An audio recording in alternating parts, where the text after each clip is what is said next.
bermain dengan Musa alaihissalatu wassalam, tidak pernah serius mengimani ajaran Musa alaihissalatu wassalam, tidak mau serius mengikuti perintah Musa alaihissalatu wassalam. Pokoknya mereka hanya lalai dalam mengimani. Walaupun mereka sudah melihat jelas bagaimana Allah Subhanahu wa taala begitu sayang pada mereka di masa lalu, mereka menyelamatkan dari kebinasaan Firaun atau pembinasaan Firaun laknatullah alaihi ketika itu.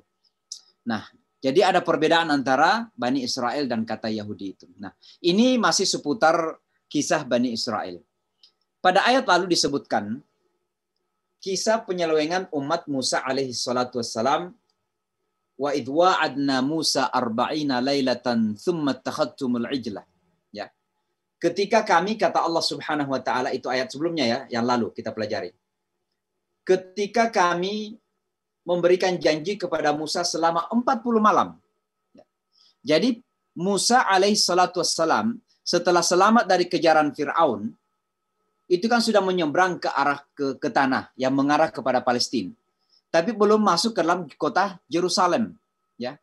Masih dalam bumi ya kira-kira bagian dari Jordan sekarang ini, bagian dari Palestina sekarang ini, yang dekat-dekat dengan Laut Merah lah. Nah di saat-saat seperti itu, tiba-tiba Musa alaihissalatu wassalam mengatakan kepada kaumnya, inni anastu nara. Saya kok melihat api, ya, semacam api unggung begitu. Dan ternyata itu adalah pertanda bahwa Allah Subhanahu wa taala ingin memanggil Musa alaihissalatu wassalam untuk datang ke tempat api tersebut. Dan ternyata api itu berada di atas Gunung Sinai. Ya, Gunung Sinai. Makanya kalau Bapak dan Ibu ke Yerusalem, Gunung Sinai itu berseberangan dengan Yerusalem sebenarnya. Ya. Berseberangan dengan Yerusalem. Jadi agak jauh dari kota Yerusalem itu sendiri. Nah, di atas Gunung Sinai ini, Musa alaihissalatu wassalam melihat api. Itu tanda Allah, cara Allah memanggil Musa alaihissalatu wassalam. Inni anastu nara. Saya melihat api. Gitu. Ini sampaikan kepada kaumnya. Lalu kemudian Musa alaihissalatu wassalam menyampaikan kepada kaumnya bahwa dia akan berangkat dan meninggalkan kaumnya itu selama 30 hari sebenarnya. 30 malam. Selama 30 malam. Nah, pertanyaan, dan ini saya belum sempat jelaskan pada pertemuan kita lalu, kenapa Allah memakai kata malam, arba'ina lailatan, bukan arba'ina yauman, 40 hari, tapi 40 malam. Wa idh wa'adna Musa arba'ina lailatan. Dan ketika kami menjanjikan kepada Musa 40 malam, bukan 40 hari. Kenapa 40 malam? Ada beberapa penjelasan dari para ulama kita. Yang pertama, karena memang hitungan 24 jam dalam Islam itu dimulai dari malam. Jadi ketika matahari terbenam, misalnya kami di Amerika sekarang ini kan baru maghrib tadi. Berarti di sini sudah masuk Jumat, awal Jumat. Kalau Bapak dan Ibu di Indonesia itu udah pertengahan Jumat. Karena sudah pagi kan. Sudah pertengahan. Artinya sudah lewat setengah Jumat. Jadi Jumat mulai masuk itu ketika terbenam matahari. Itulah sebabnya Allah mengatakan arba'ina lailatan, 40 malam. Bukan 40 hari. Karena hari dimulai dari sejak tenggelamnya matahari. Ya. Misalnya kita mengatakan hari Jumat, itu Kamis malam. Artinya ketika Kamis sudah tenggelam matahari, baru itu sudah masuk hari Jumat di situ. Ya. Itu salah satu alasan ya, kenapa disebut dengan malam di situ. Yang kedua, ada juga yang mengatakan bahwa malam disebut karena Musa alaihissalatu wassalam itu ada dalam konteks munajat kepada Allah. Dalam konteks bahwa beliau itu dipanggil untuk merendahkan diri, bermunajat kepada Allah, seolah-olah berkomunikasi dengan Allah. Sebuah indikasi Bapak dan Ibu sekalian bahwa the best time, waktu yang terbaik untuk kita bermunajat kepada Allah, untuk kita berdoa kepada Allah, untuk kita mendekatkan diri kepada Allah adalah pada malam hari. Malam hari. Makanya salat tahajud itu luar biasa. Nabi Muhammad SAW itu diwajibkan salat tahajud. Selain salat 5 waktu, diwajibkan beliau untuk salat tahajud. Karena di malam itulah kedekatan betul-betul terjadi antara kita dan Allah Subhanahu wa taala. Sepertiga malam misalnya Allah mengatakan saya turun ke langit dunia, artinya langit yang terdekat ke bumi ini. Untuk mengampuni siapa yang mau diampuni, untuk memberikan siapa yang berdoa kepadaku. Itu kata Allah Subhanahu wa taala. Maka penyebutan kata malam ini karena memang adalah waktu yang paling tepat untuk bermunajat dan mendekatkan diri kepada Allah, Subhanahu wa ta'ala. Makanya wa idh wa'adna Musa arba'ina laila itu. Ya. Nah, Bapak dan Ibu sekalian, nah ketika kembali kepada sejarah tadi ya, ketika Musa akan berangkat, kan ini kan kaumnya kelompok manusia, mungkin ratusan, mungkin ribuan, saya nggak tahu berapa orang ketika itu umat Musa alaihissalatu wassalam yang ikut melarikan diri dari Fir'aun. Saya yakin cukup banyak lah, karena ada 12 jalan kan, masih ingat Allah membuka jalan di Laut Merah itu ada 12 jalan. Pada setiap jalan itu ada suku dari kalangan 12 suku Bani Israel ketika itu. Ya. Jadi luar biasa banyaknya pengikut Bani Israel atau pengikut Musa alaihissalatu wassalam. Sekarang Musa akan meninggalkan mereka selama 40 malam. Maka apa yang Musa lakukan? Dia mengangkat adiknya sebagai penggantinya, pengganti sebagai pemimpin.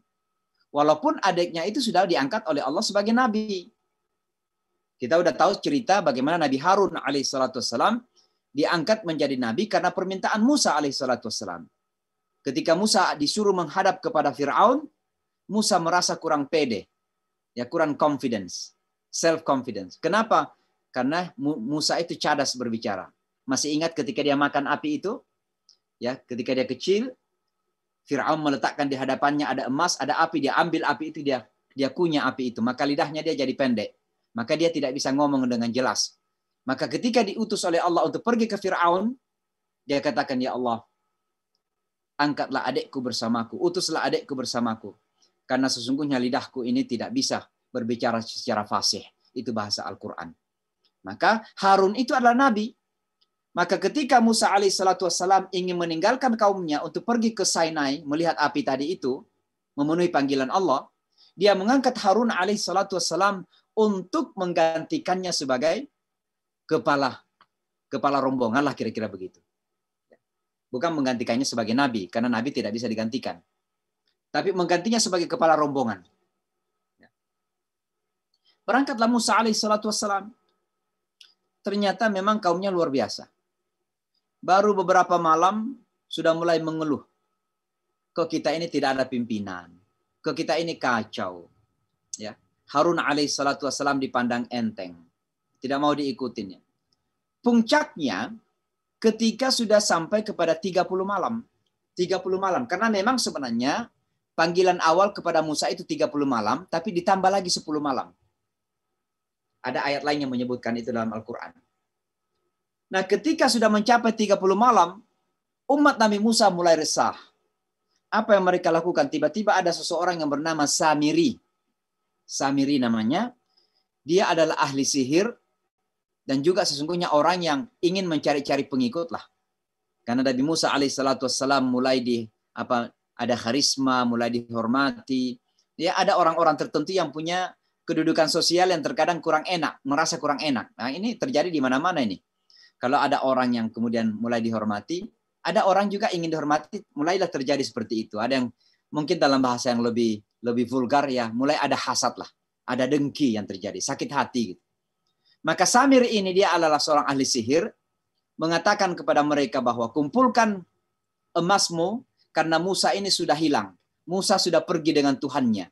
Tuhan tidak ada lagi bersama kita. Kita harus memiliki Tuhan sendiri. Maka apa yang terjadi? Mereka mengumpulkan emas, lalu oleh Samiri emas tersebut kemudian disihir menjadi sebuah patung yang berbentuk anak sapi, anak lembu. Nah, inilah yang disebutkan pada ayat tadi itu. Ya. Pada ayat tadi, ya. Namanya Ijl, anak lembu itu. Lalu mereka menyembah Harun alaihissalatu wassalam sebagai nabi dan pengganti Musa alaihissalatu wassalam untuk memberikan petunjuk kepada kaumnya, berusaha untuk melarang, berusaha untuk mengingatkan kaumnya ini. Tapi namanya juga karakter Yahudi. Mohon maaf ini jangan-jangan ada yang merasa tersinggung ini. Ini maksudnya pengikut Musa ketika itu. Saya nggak tahu Yahudi sekarang, jangan-jangan sudah menjadi baik lah. Ya. Tapi memang begitu pada masa lalu. Namanya juga Yahudi pada pengikut Musa, rupanya tidak mau ikut kepada Harun, justru ikut kepada Samiri. Mereka semua pada umumnya, bukan semuanya, tapi pada umumnya ikut menyembah anak sapi itu. Maka pada akhirnya datanglah Musa alaihissalatu wassalam. Kita kenal bahwa Musa itu orangnya keras. Orangnya kuat, orangnya keras, Walaupun ngomongnya cadas, tidak jelas. Tapi tegas orangnya. Ya kira-kira kalau di zaman Nabi itu kayak ya siapa Umar radhiyallahu anhu lah. Apa yang dilakukan? Melihat kaumnya menyembah anak sapi itu, Musa alaihi salatu wassalam, saya kembali kepada ini. Musa alaihi salatu wassalam mengekspresikan kemarahannya pertama kali kepada adiknya. Kepada adiknya. Ya. Mana tadi? Ya. Ini ceritanya ini. Apa yang dilakukan oleh Musa pada ayat yang lain. Ini di surah apa ya? Saya kok ambil ayat ini lupa surah. Surah Al-A'raf ini saya ambil. Ya. Ini ceritanya ketika Musa alaihi salatu wassalam kembali, apa yang terjadi? Walamma raja'a Musa ila qaumihi. Dan ketika Musa telah kembali kepada kaumnya, ghadbana asifa, dengan marah dan sedih dia berkata, bi'sa ma khalaftumuni min ba'di. Alangkah buruknya perbuatan yang kamu kerjakan setelah kepergianku. Ya. A'ajiltum amra rabbikum? Apakah kamu mengkhianati janji Tuhanmu, mendahului janji Tuhanmu? Tuhan mengatakan bahwa Musa akan kembali setelah 40 malam. Sebelum 40 malam dia sudah menganggap Musa sudah hilang bersama Tuhannya. Kira-kira begitu. Maka apa yang Musa lakukan? Wa alqal alwaha wa akhadha bi ra'si akhihi yajurruhu ilaihi. Kira-kira itu dia kan menerima wahyu dari Allah. Itu dia pegang sebuah suhuf, sebuah kitab kira-kira begitu. Namanya lauh. Ya, alwah, lauh. Kira-kira disitulah tertulis Taurat itu. Dia lempar itu gara-gara marah, dia lempar itu, lalu kemudian dia ambil kepala adiknya itu, dia tarik rambutnya. Ya kira-kira kalau kita ini kan, mungkin rambut Nabi Harun itu panjang, dia tarik rambutnya, kira-kira begini, kira-kira begini, tarik rambutnya karena Musa itu keras orangnya, ya. Lalu dia berkata kepada dia marah kepada adiknya itu seolah-olah dia mengkhianati, seolah-olah dia gagal, seolah-olah dia lemah, seolah-olah dia tidak peduli kepada kaumnya. Dia marahi adiknya. Nah pertanyaan di sini, kenapa adiknya? Kenapa Musa melampiaskan kemarahan kepada adiknya? Bukan kepada orang lain. Pertama karena adiknya adalah Nabi. Musa ingin memastikan bahwa adiknya tetap beriman kepada Allah Subhanahu Wa Taala. Tetap ada iman dalam dadanya. Maka cara Musa untuk menguji adiknya apakah dia beriman atau tidak dengan melakukan sebuah sikap yang tegas seperti itu. Yang kedua, karena memang adiknya. Terkadang kalau kita marah kepada seseorang ya kita memperlihatkan kepada orang lain itu lewat kepada orang yang dekat kepada kita. Karena kita sudah tahu orang yang dekat kepada kita ini nggak akan membalas misalnya kan begitu. Maka itu yang dilakukan oleh Musa alaihi salatu wassalam. Dia ekspresikan kepada adiknya. Nah apa kata Harun setelah Musa alaihi salatu wassalam memperlakukan itu kepada Harun? Harun berkata, qala ibna wahai anak ibuku. Karena mungkin sudah kesal juga, dia tidak mengatakan wahai saudaraku, wahai kakakku. Tapi justru Harun mengatakan, wahai anak ibuku. Kira-kira begitu ya. Dia ekspresikan seperti itu. Karena mungkin agak kesal juga. Ditarik rambutnya, ditarik kepalanya sama Musa gitu ya.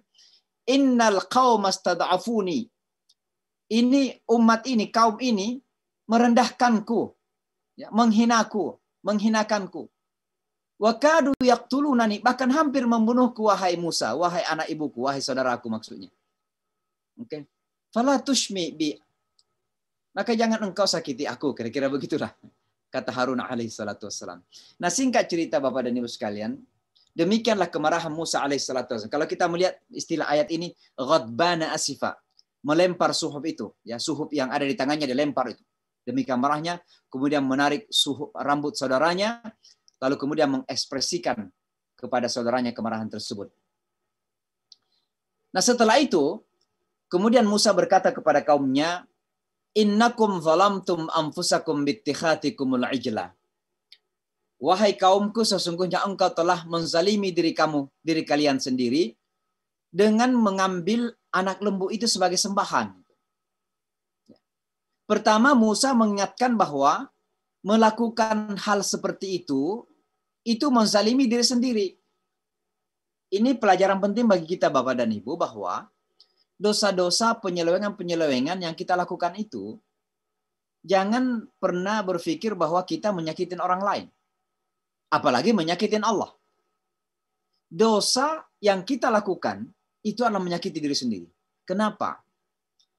Karena pada diri kita ini ada kata hati, ada nurani, ada hati kecil yang tidak bisa kita dustai. Maka ketika kita berdusta kepada orang, mungkin orang ini tidak tahu. Jangan sampai kita merasa bahwa kita menyakitin dia. Justru menyakitin diri sendiri. Karena hati kecil kita mengatakan bahwa apa yang kita lakukan itulah sebuah penyakit. Sesuatu yang menyakitkan. Maka itu adalah kezaliman kepada diri sendiri. Berbuat salah, baik kepada Allah maupun kepada sesama, itu adalah kezaliman kepada diri sendiri. Kesadaran seperti ini menjadikan kita sadar bahwa jangan sampai kita seenaknya melakukan pelanggaran-pelanggaran dan kesalahan-kesalahan itu. Karena kezaliman itu kembali kepada kita. Makanya Musa mengatakan, innakum zalamtum anfusakum, kamu menzalimi diri kamu sendiri. Ya. Lalu kemudian Musa alaihissalatu wassalam menyuruh mereka untuk bertaubat. Fatubu ila bari'ikum. Maka bertaubatlah kalian kepada penciptamu, kepada Allah subhanahu wa ta'ala. Bagaimana caranya? Faqtulu anfusakum. Dengan membunuh diri-diri kamu. Nah, ini kata membunuh ini gimana ini? Nah, para ulama kita kemudian ada yang berpendapat bahwa memang ketika itu ya mereka membunuh diri mereka. Bagaimana caranya? Yang tidak berdosa itu membunuh mereka yang berdosa. Itu cara bertobat bagi yang berdosa. Ada yang berpendapat begitu, ya. Ada sebagian ulama, termasuk beberapa ahli tafsir yang klasik, ya seperti Ibnu Katsir, Ibnu Jarir, ya ada beberapa ahli tafsir yang lain mengatakan bahwa umat Nabi Musa yang melakukan penyembahan kepada anak sapi ini itu dibunuh oleh mereka yang tidak menyembah, dan itulah cara taubatnya mereka.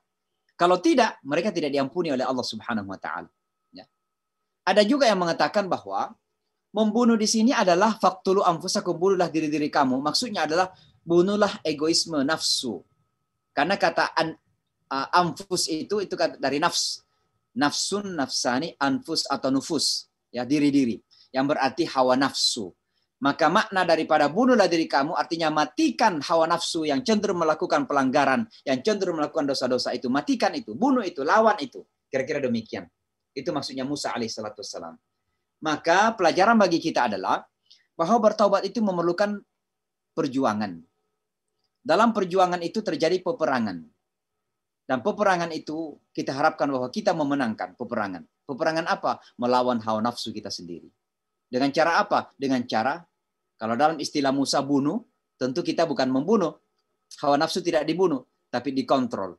Mungkin kalau seandainya dari Muhammad SAW akan berkata kepada umatnya, bukan bunuh diri kamu, tapi tangkaplah diri-diri kamu.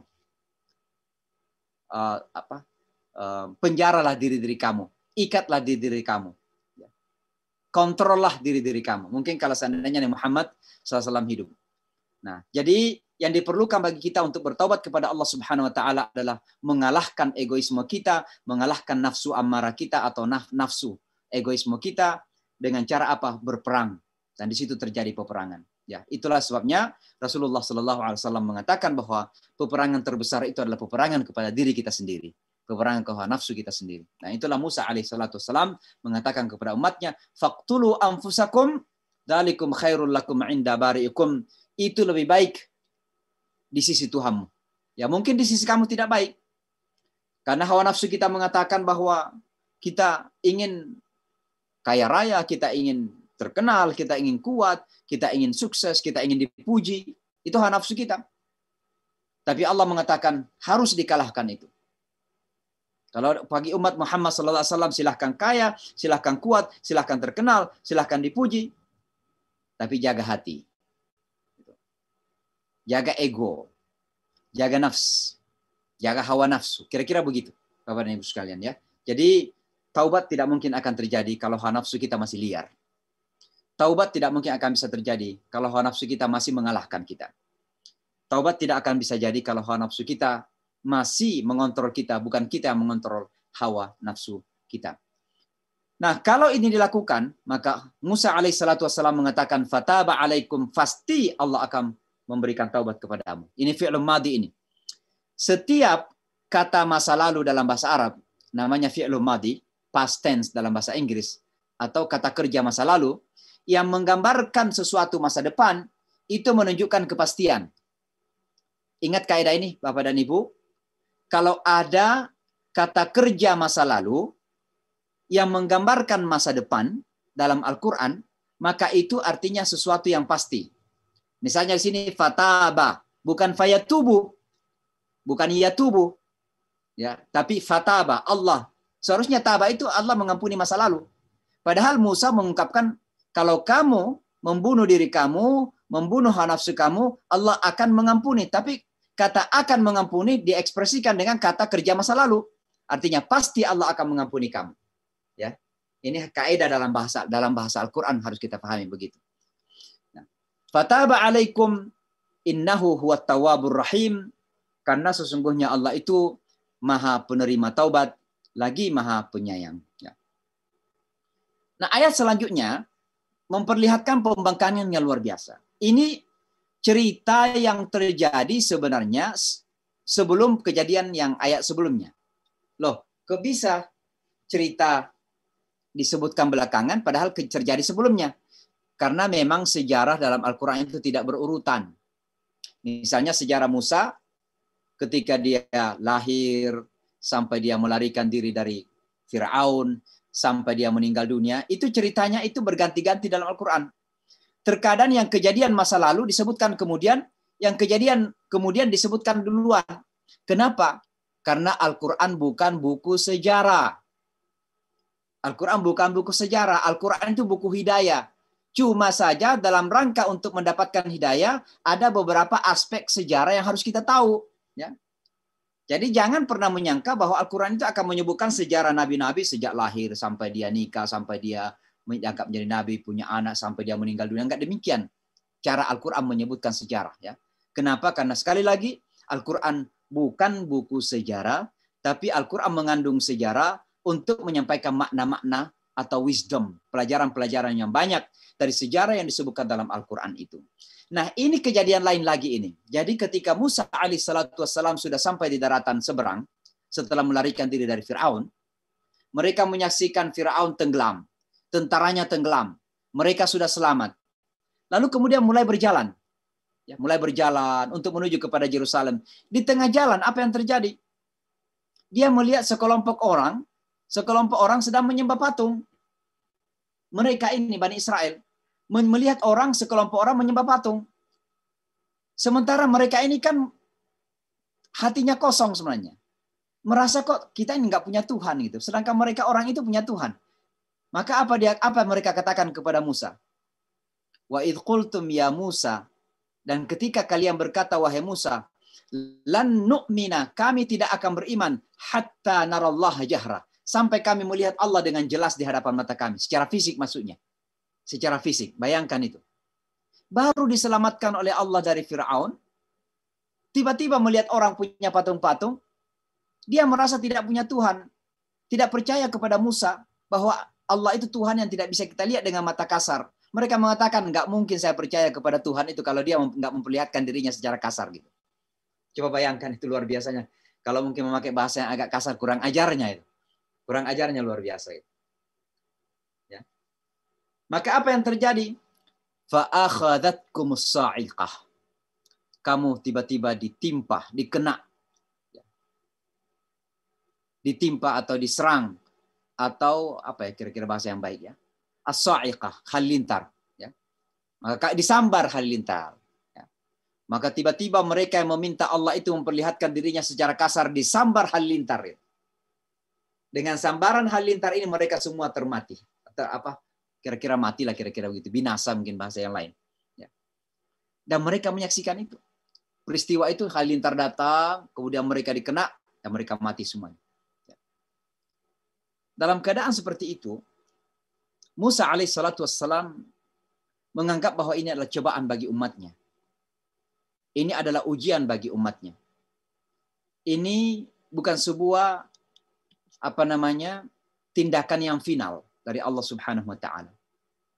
Ini adalah sebuah prasangka positif dari seorang nabi.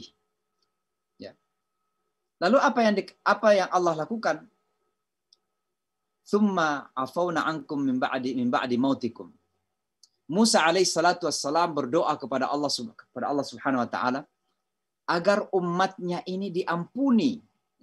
Diampuni oleh Allah Subhanahu wa taala. Bayangkan, minta Allah memperlihatkan dirinya secara jelas, ditimpa halilintar, sudah menyembah sapi, masih dimaafkan oleh Allah Subhanahu wa taala. Untuk apa? La'allakum tashkurun, agar kamu bersyukur. Dengan segala penyelewengan-penyelewengan yang ada, dosa-dosa yang mereka lakukan, pelanggaran-pelanggaran yang mereka lakukan, Allah masih membuka jalan bagi mereka untuk diampuni, dan Allah masih mengampuni oleh mereka. Toh mereka juga belum dan tidak mampu bersyukur kepada Allah Subhanahu wa taala. Makanya awal daripada ayat yang kita bahas ini adalah ya Bani Israil adzkuru ni'mati allati an'amtu alaikum. Wahai Bani Israel, ingatlah nikmatku yang aku telah berikan kepada kalian. Karena luar biasa ini. Nikmat dari nikmat, kemudian diselamatkan dari kebinasaan, diampuni dari dosa-dosa dan kesalahan, tapi mereka belum juga mampu bersyukur kepada Allah. Bayangkan itu luar biasanya. Seorang umat yang bernama Bani Israel ini, Bapak dan Ibu sekalian. Dan oleh karenanya kemudian Allah Subhanahu wa taala mengingatkan terus-menerus ini, dan sebenarnya akhirnya ini adalah pelajaran untuk kita semua umat Islam, bahwa pertama, sekali lagi saya sudah pernah sampaikan bahwa kisah yang paling banyak disebut dalam Al-Quran adalah kisahnya Nabi Musa alaihissalatu wassalam dan umatnya. Saya tidak tahu kenapa, tapi mungkin salah satu hikmahnya adalah karena memang banyak persamaan-persamaan antara Nabi Musa dan Nabi Muhammad sallallahu alaihi wasallam, dan ada juga persamaan-persamaan antara umat Nabi Musa dan umat Nabi Muhammad sallallahu alaihi wasallam. Persamaan di antaranya itu adalah Musa dan Muhammad sama-sama anak yatim. Artinya hidup di sebuah dalam keadaan tidak oleh orang tuanya lah. Kalau Musa alaihissalatu wassalam oleh Fir'aun. Ibunya tidak langsung mengasuh anaknya. Walaupun Allah mengembalikan bahwa ibunya sendiri yang menyusui Musa alaihissalatu wassalam. Jadi sama-sama lah kira-kira anak yang dibesarkan demikian. Kemudian sama-sama menjadi nabi yang lahir seperti biasa. Tidak seperti Isa alaihissalatu wassalam. Dari ayah dan ibu. Yang ketiga, sama-sama nabi membawa syariat yang baru.